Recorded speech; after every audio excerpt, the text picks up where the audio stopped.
Okay, we are to the baking stage. This is the loaf that I shaped, or one of the loaves that I shaped last night. And I put it in the refrigerator after it was on the counter for a bit. Um, so I'm just gonna take off, there's tons of moisture in there, and that's that's good. But this is wet, but not like super wet, it's dry, so that means there's good moisture in there. But yet, when we take this off, here's our loaf. It's risen just a little bit, or proofed. There is a nice thicker, I mean, it's not sticky at all. That's what we want. So I'm going to slide this over. This is our parchment paper, about square. And I'm just going to turn it out. Like so.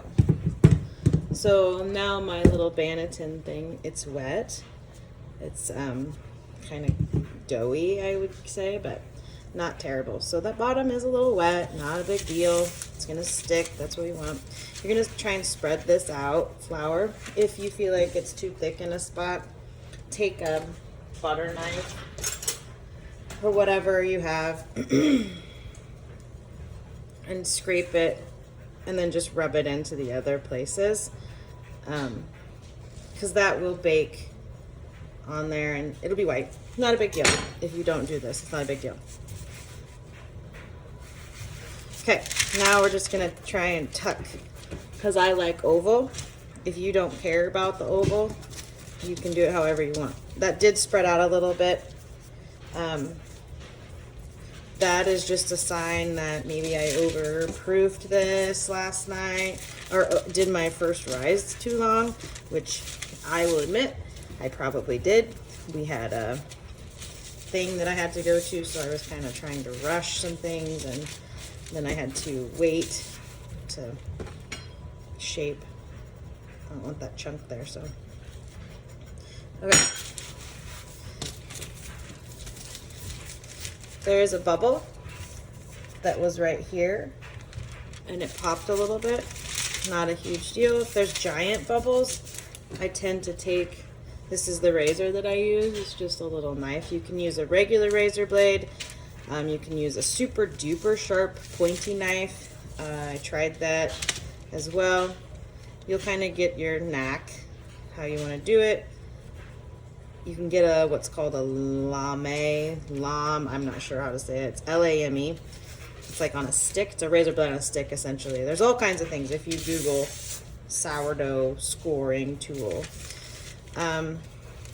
Pretty soft under here, but that's pretty normal. Okay, so what I've learned with scoring.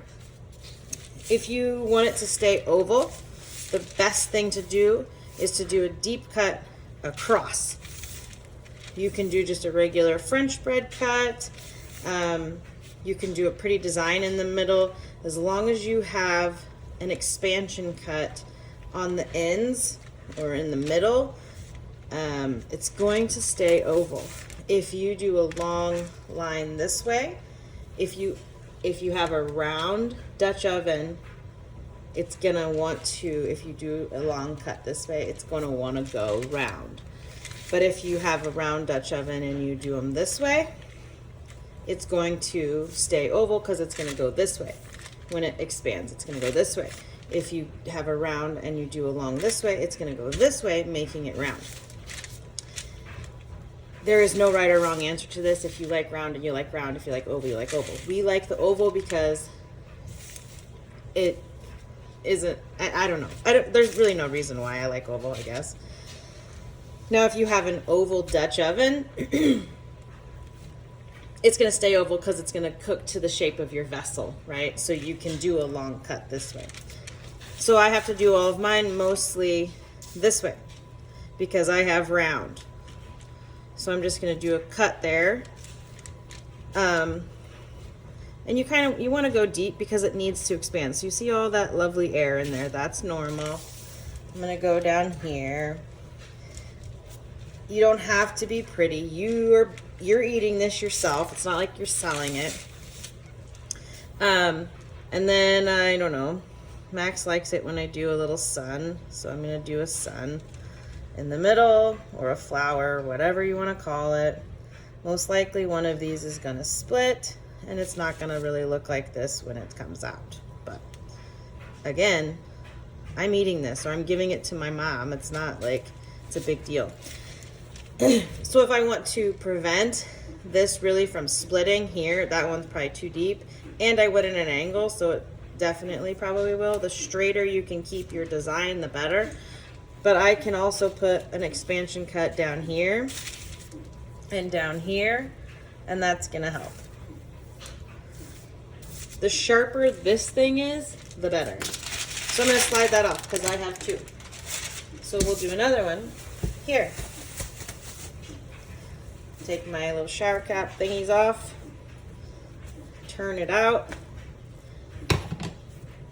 This one isn't as sticky, and that's just probably, I don't know, just because each loaf is totally different. It's hard to even judge what you're gonna get. When I open my Dutch ovens after they bake, it's always a surprise exactly how they turn out. Sometimes they look exactly like I cut them. Sometimes they look totally different.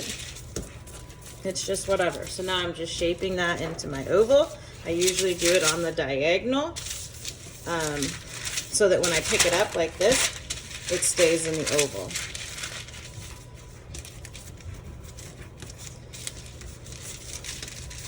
This one is much better. I don't know why. That's weird. It is seriously the same. Everything is the same.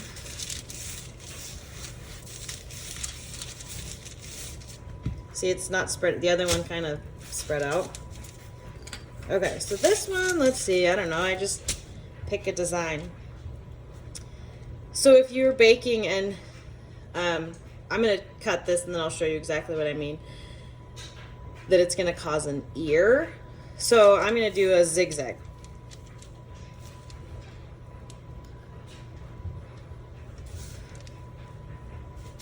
I'm going to go this way too. This right here, it's going to pop up. This could pop up too. That's called an ear. I'm not a huge fan of ears because they, I don't know, they don't fit in my bag right. They're hard to cut. But it is like the holy grail of sourdough to have an ear.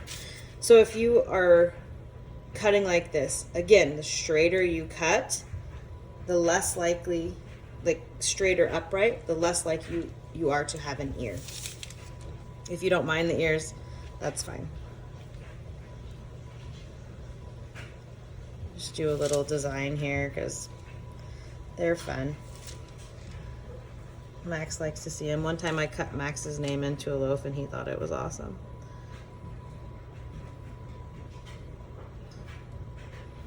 So you will notice that if you don't put this in, there's like a thick, I don't know if you can even see that. This is thick. It's like a thick crust there.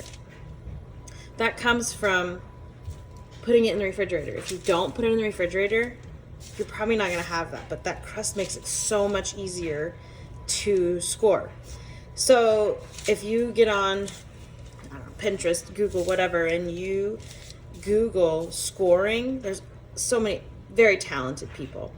But they put a bunch of flour on, because if you have like this right here, because there's flour there, that's going to stand out more than this one. The flour makes that design pop out. You'll still be able to see it even without the flour, but we just don't like all the flour on there. So, okay, I'm going to transfer these to the pans. One more little thing I'm going to tell you. So these are the liners that are in my colanders, right? They're wet. So if you turn them inside out, there's like flour that's going to shake off of them. I keep them right, like tucked in so the flour stays, because we want that. That's like seasoning. Like if you have a good stone or something, it's seasoned. But you want them to dry. Same with these lids. Same with your towel. Just save your towel. You don't have to wash this towel every time. If you do feel like you want to wash this towel, make sure you clean as much of the flour off of it as you can before you throw it in your washing machine, because the same as you don't want that sourdough water to go down your drain, you don't want that in your washing machine. So just take it out, dry it because it'll come off easier, and then just kind of scrub it together and the flour flakes will come off. But you want to dry these after you're done because they're wet. So I take mine and I just hang them on a hanger to dry. You can do the same thing with this. So if you, let's say this towel was what you used, just kind of fold it in half. It doesn't have to be great. And then just flip it over a hanger to dry.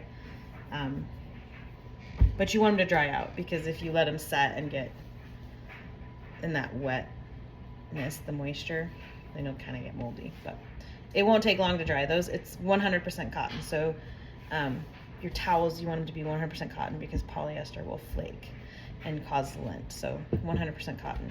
And if you talk to any of the naturalists, they're going to tell you to get organic cotton. So I don't know.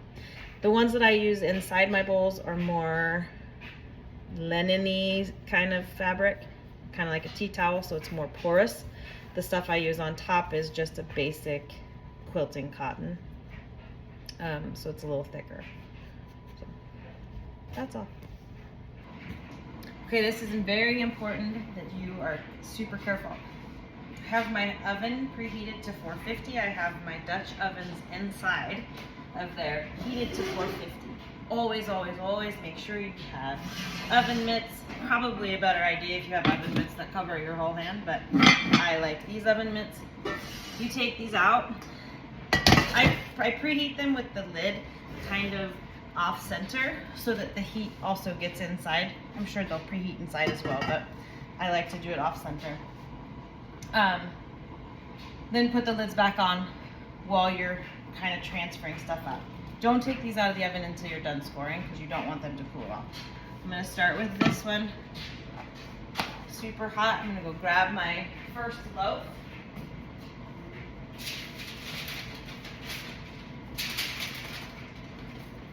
So my first loaf, I'm going to stick that in there very carefully so that you don't burn yourself. Kind of straighten your paper out because that paper will make marks on your bread.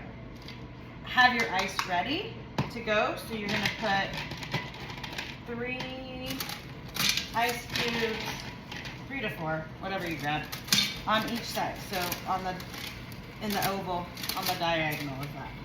Immediately grab your lid with your oven mitt. I keep saying that because I know too many people that have burnt, and that steam is hot. So you want to trap that steam in from that ice. Because again, holy grail of sourdough is blisters, and what causes the blisters on the crust is steam. So I'm going to take this lid off of here, go grab my other one.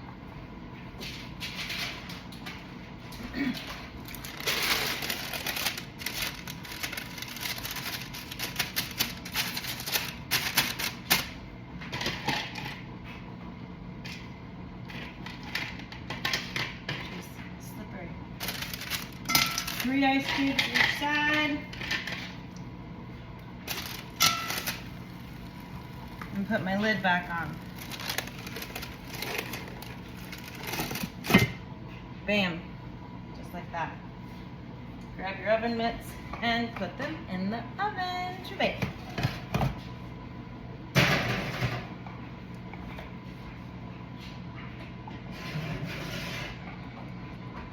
Okay, so now you're going to set that for 28 minutes with the lids on. And again, this is completely up to you how you want your crust. We don't like crusty, super crusty. My friend that taught me how to do sourdough does 450, 30 minutes covered, 15 minutes uncovered. It is crusty. We don't like that. So I'm gonna let that bake for 28 minutes. I'll show you when I take the lids off what it looks like, and then we're about done. Okay, the bread has been in for 28 minutes. I'm going to take the lids off and see how they turned out. So there's my straight cuts this way. My little son looks good. And my zigzag. So you see, this is the ear right here, popped up a little bit. Okay, so very light colored. The bottoms are probably super light colored as well. This is our 28 minutes. We're gonna put those back in and let them crisp up for about 8 minutes. So I just checked my bread at the 8-minute mark. I like the color of that one, but I'm gonna give this one just a smidgy more time. But I'm gonna spin it. I kind of want that section just slightly more dark. So I'm gonna put that one back in there for a couple minutes, but I'm gonna take this one out. So we have that out. And if you were going to do it like a traditional sourdough loaf, that would be in there for another 7 minutes, and the whole thing would be this dark, dark color. It'd be very, very crusty. I don't like that. It's hard to chew. It feel like the inside is drier. I just don't like that. So I'm gonna flip this over. Also, the bottom crust. So think about perfect. If I cook that any longer, it would be super hard. This soft area here would be a lot harder. If that's what you like, do that. But the bread that I have sent to you is not like that. So if you like it like I've given it to you, then that's the way I would continue to do that. These marks here would not be there if you left it round after dumping it out of your proofing bowl. That is from me tucking it in to make it oval. Doesn't change a thing. Nobody even knows that's there. The only reason you know it's there is because I flipped this bread over. So I'm gonna take this out very carefully now that I've flipped it over like that. Because you wanna take it out of here to cool, because it'll get soggy in there from the moisture from it cooling, and this vessel is still hot. So it causes the sweating, I guess you could say. But you just set it on a cooling rack is all, and then just let your pot cool. So I'm gonna do that really quick. So it's out, it's cooling. That was much harder than it needed to be because the paper tore, it was flipped up. So there's really no need to check the bottom of your bread. Just keep that in mind, because it's gonna be a lot harder to get it out of there, because it's much easier to be able to use this as a sling, your parchment paper as a sling. One thing I do want to show you, don't be concerned about this. You did buy a Dutch oven, or you had a Dutch oven. It's the water from the ice is going to leave these marks. For the most part, it rinses out, but it's not going to change the integrity of your pot. It's just a stain. It's not going to change anything. I still use this pot to make soup, so not a big deal. I just wanted you to see that that's going to be there and not be concerned about it. This is the second loaf. I got that a little bit more golden. I didn't want to leave it in too long because these ears that have come from the zigzag, they'll turn really, really dark, and I didn't want this any darker either, because then it just gets crispier. So this is about perfect. I'm going to show you how to lift that out of there with that parchment paper. Not that I think you can't figure that out, but it's just handy. So just grab your corners and lift it out. Like I said, I feel like you could figure that out, but just so you know. And again, I'll show you this. There's nothing wrong with that. That's just from the water. It will rinse out.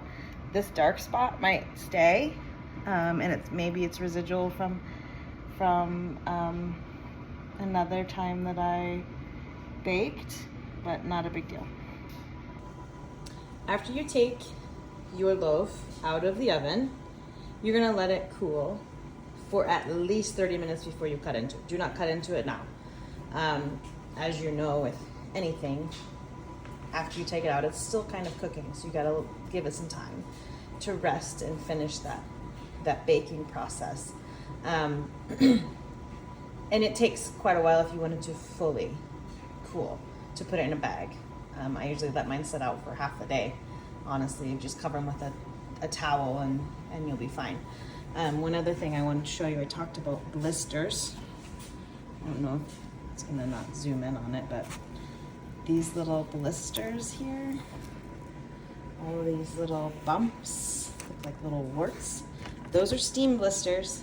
This is exactly what you want on your loaf. So in the real world, this is maybe stretched too much. That is probably a sign of me leaving it on the counter too much. I probably do, or too long, like in that first rise, because it adds more air to it. And so this is like sourdough stretch marks. There's nothing wrong with it. It just isn't as pretty as some would think. But you have the blisters.